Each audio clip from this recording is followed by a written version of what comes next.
Depois de ser ordenado padre, teve 4 anos nas comunidades portuguesas, onde fiz um curso pós-graduação, foi pedido pela Diocese, em Direito Canónico, e depois de apresentar o mestrado e depois o doutoramento, o Bispo da Diocese pediu-me para ser padre de Santa Cecília em 1992, juntamente com o ofício do Tribunal Eclesiástico. O convento em si, a paróquia, melhor, tinha como sede o convento de São Bernardino. Como sabe, as paróquias foram constituídas, algumas novas, cerca de 40, foram constituídas, mesmo 40, em 1960, e com a data de entrada em vigor da periculidade em 1961.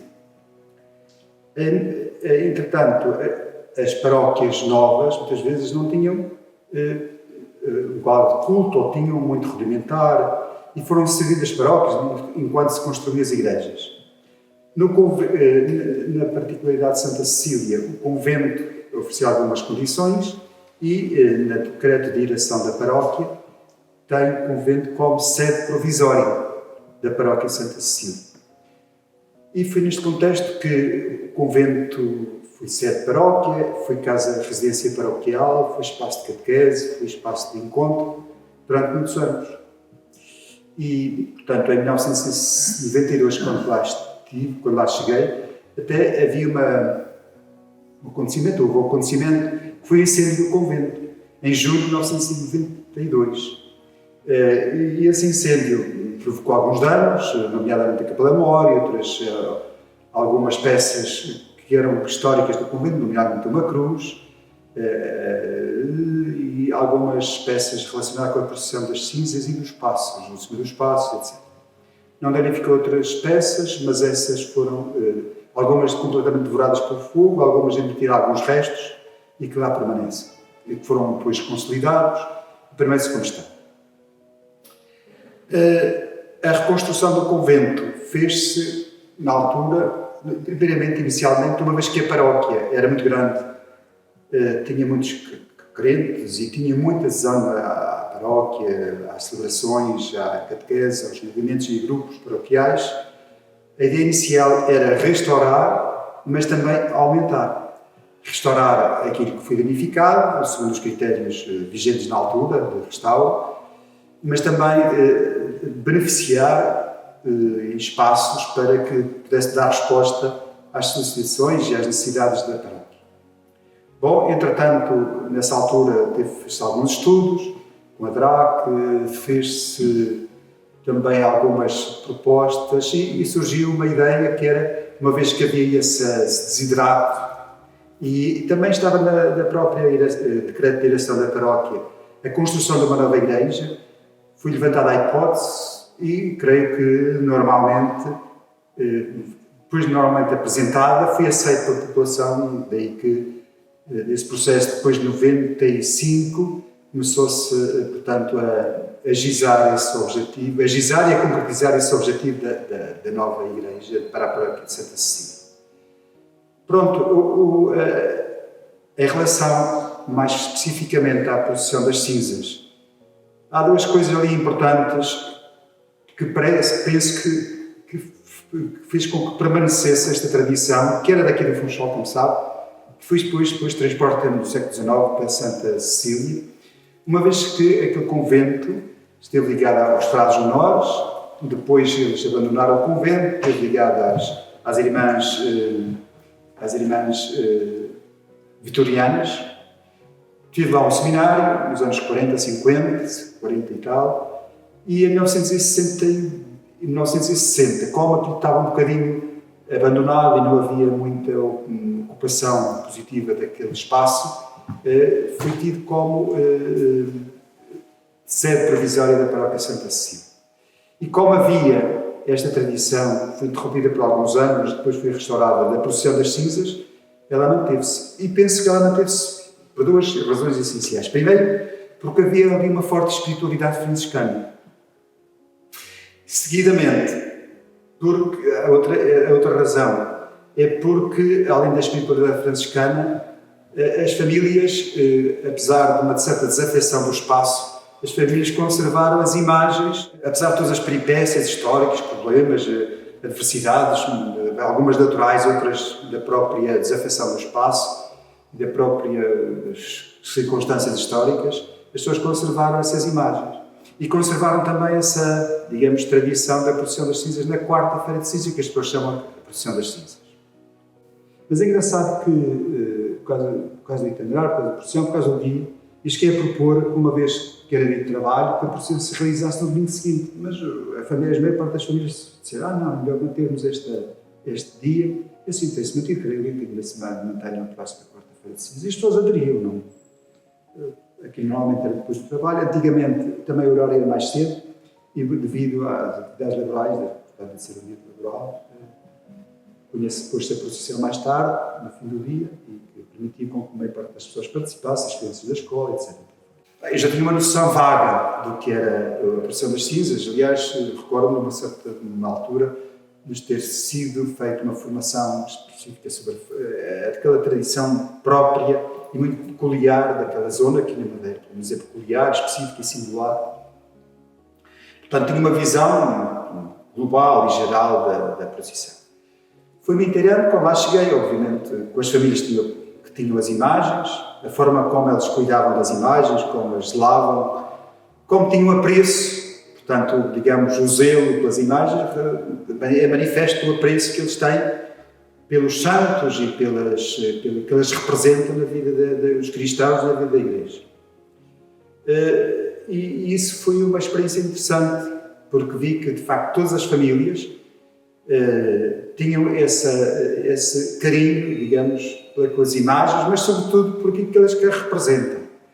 E esse afeto, esse carinho, essa referência espiritual, digamos assim, essa ligação profunda que havia entre as pessoas, foi de tal maneira que foi-se passando de geração em geração.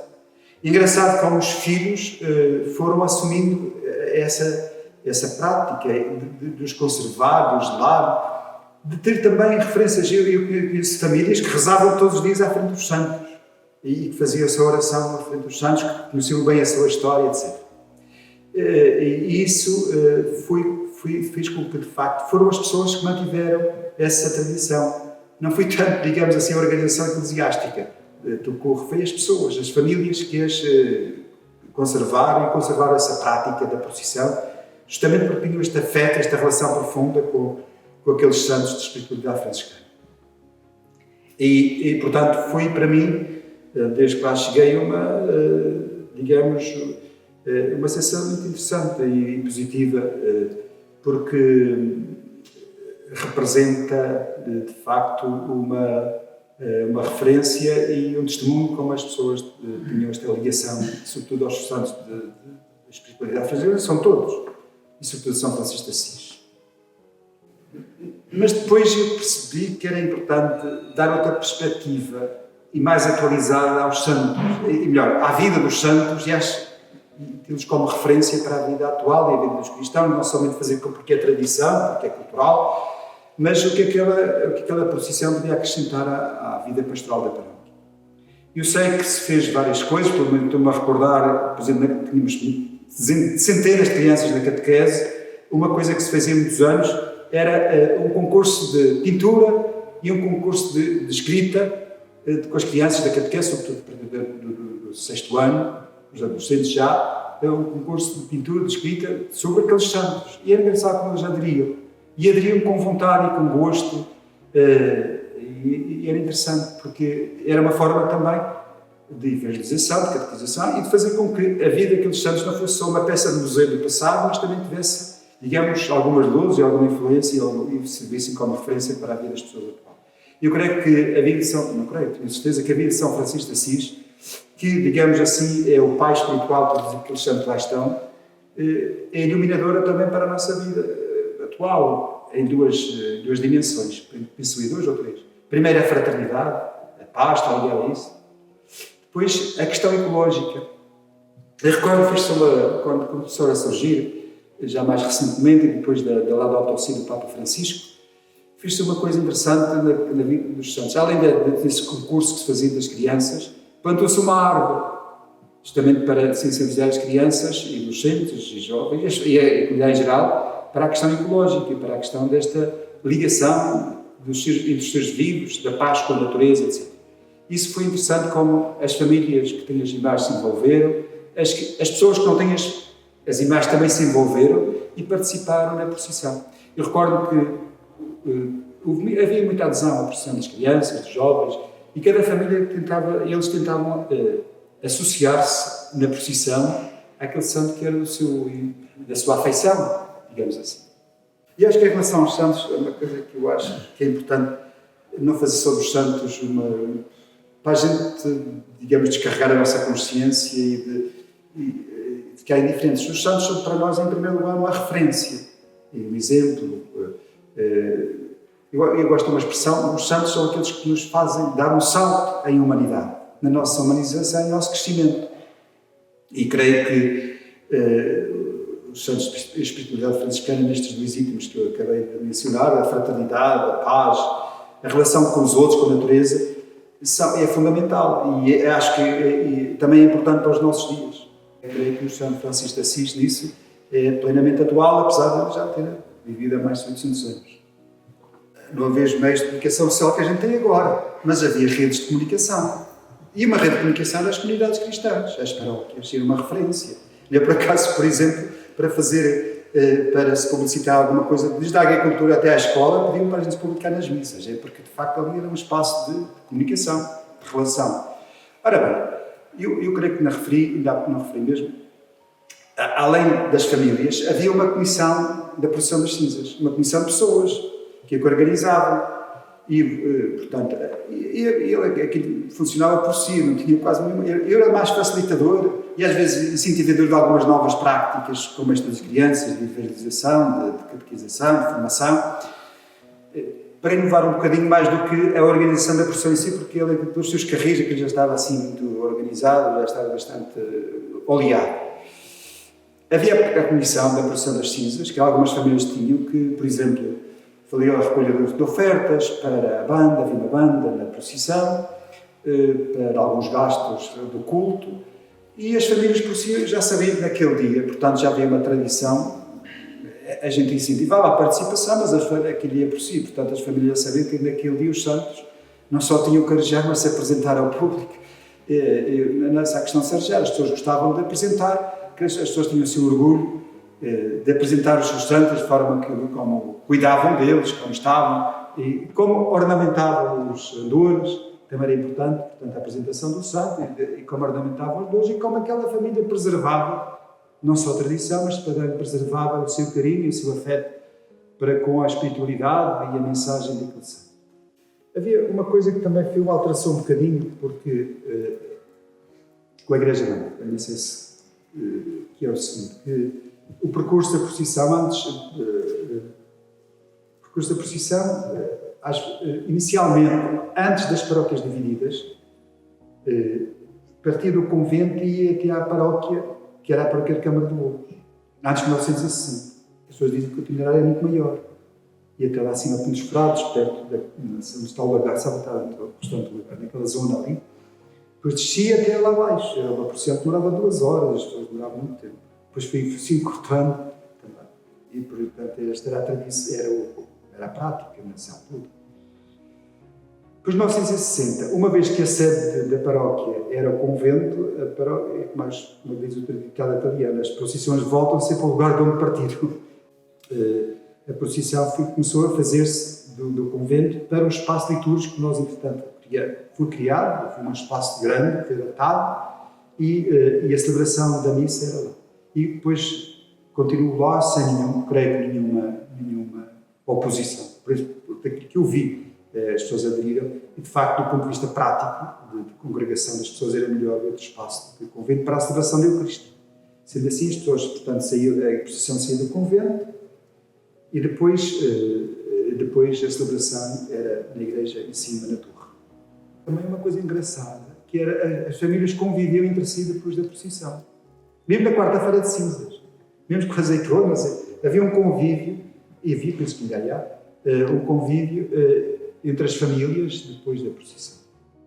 O nosso intuito, quando se abriu quando se fez com que outras pessoas, outras famílias participassem, era mais numa questão de catequização, de formação, propriamente de arbanhagem. Também era, mas era fazer com que aquela procissão que é peculiar e específica, que as pessoas tinham alguma adesão também, dissesse algo de vida das pessoas, as interpelasse, que os santos não fossem só santos digamos, de museu, ou santos que ali estão, para a poeira, que depois sair na procissão, que da procissão, assim, um caso supersticioso, mas que aqueles santos fossem uma luz, uma referência, um testemunho para a vida das pessoas e que os interpelasse na sua vida. O nosso objetivo era esse. E, de facto, isto como conseguiu. Eu creio que houve uma altura em que a procissão, na sua participação, cresceu um bocadinho. Mas depois, com esta adesão, houve um incremento, sobretudo da comunidade local. Também há uma perspectiva, além da comunidade local, e creio que ainda é assim, fora da paróquia também havia muita participação. Isso também é importante. Sobretudo as comunidades, as paróquias que têm as ordens terceiras franciscanas, havia muita adesão a esta procissão também. A procissão assim se pode ver nos sítios e com os sinais, os santos franciscanos promover-se nos lugares. Mas esta especificidade de ser estas famílias, de geração em geração, irem mantendo os santos e zelando por eles e cuidando da imagem física, mas também cuidando. Havia a relação com o santo dos povos cristãos, não é só a relação com a imagem, ou a superstição, ou de manter uma tradição da família. É também uma relação espiritual, uma relação, digamos assim, de se fazer iluminar a sua vida pela mensagem, pela qualidade, pela vivência, pelo testemunho daqueles santos, pelos seus escritos, pela sua maneira de viver e de ser.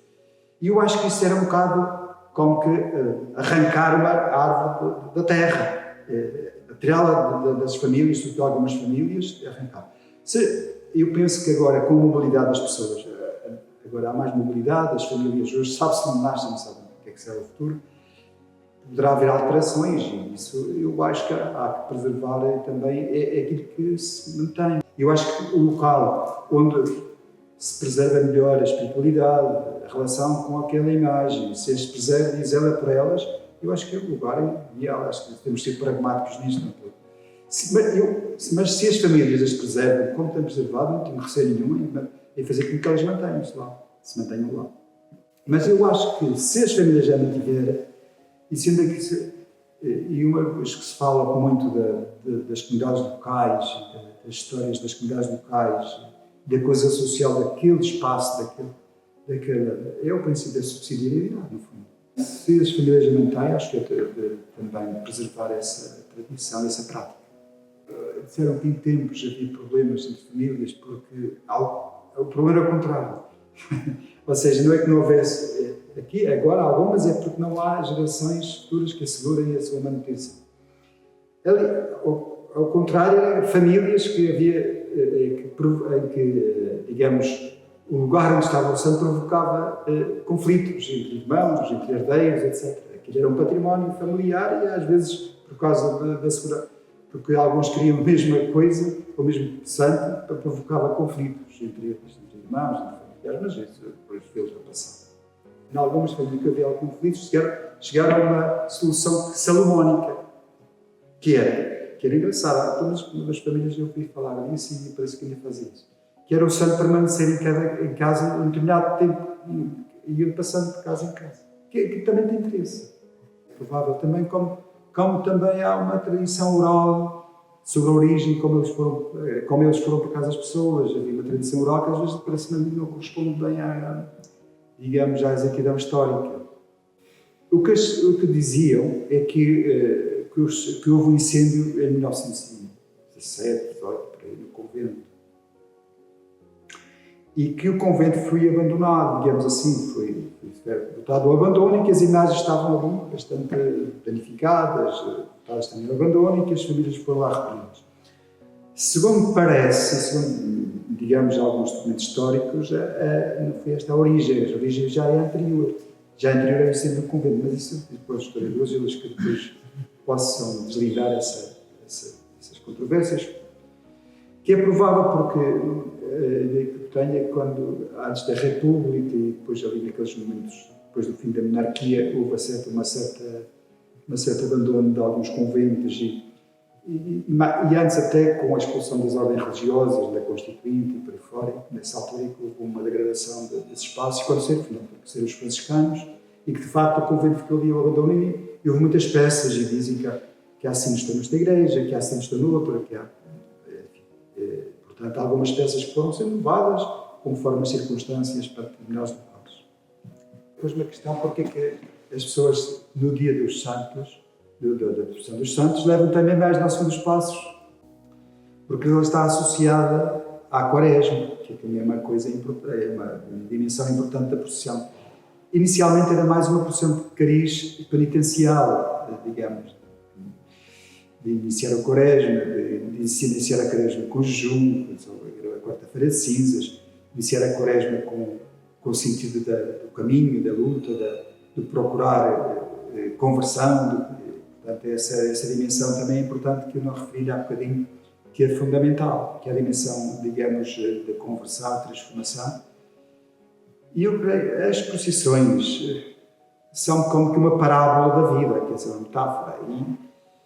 E é importante que as pessoas tenham, como diz o poeta, que se sintam a caminhar.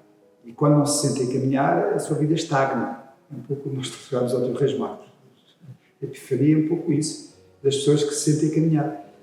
E as pessoas aderem às procissões também porque é isso, porque se desistala, faz com que as pessoas tenham referências, não fiquem no seu sofá de conforto. Portanto, a desinstalação, que é o apelo da procissão, é um pouco isso. E a Quaresma é justamente esse caminho de 40 dias em que os cristãos fazem para a ressurreição e a sua transformação. Eu creio que a procissão tem essa dimensão, e a procissão das cinzas em particular, que iniciar a Quaresma com entusiasmo, com força, para poder ultrapassar todos os obstáculos e as dificuldades que se põem no caminho. E é, portanto, uma procissão de caráter penitencial, de transformação e portanto, de nos pormos a caminho. Eu falava da procissão das cinzas como a procissão de esperança, é por isso que é o renascer das cinzas. E eu falava sempre disso porque eu acho que é importante as pessoas não... As cinzas não é para a gente levar uma vida cinzenta, uma vida sem gosto, sem alegria, sem esperança, sem luz. Pelo contrário, é para nos fazer renascer das nossas cinzas, das fragilidades que nós encontramos regularmente nos caminhos da vida. E por isso era uma procissão de transformação, de conversão. Nós tentávamos dar, na celebração, integrar a procissão na missa. E o que é que fazíamos? Fazíamos, normalmente, eu tentava fazer uma resenha, uma frase de cada santo.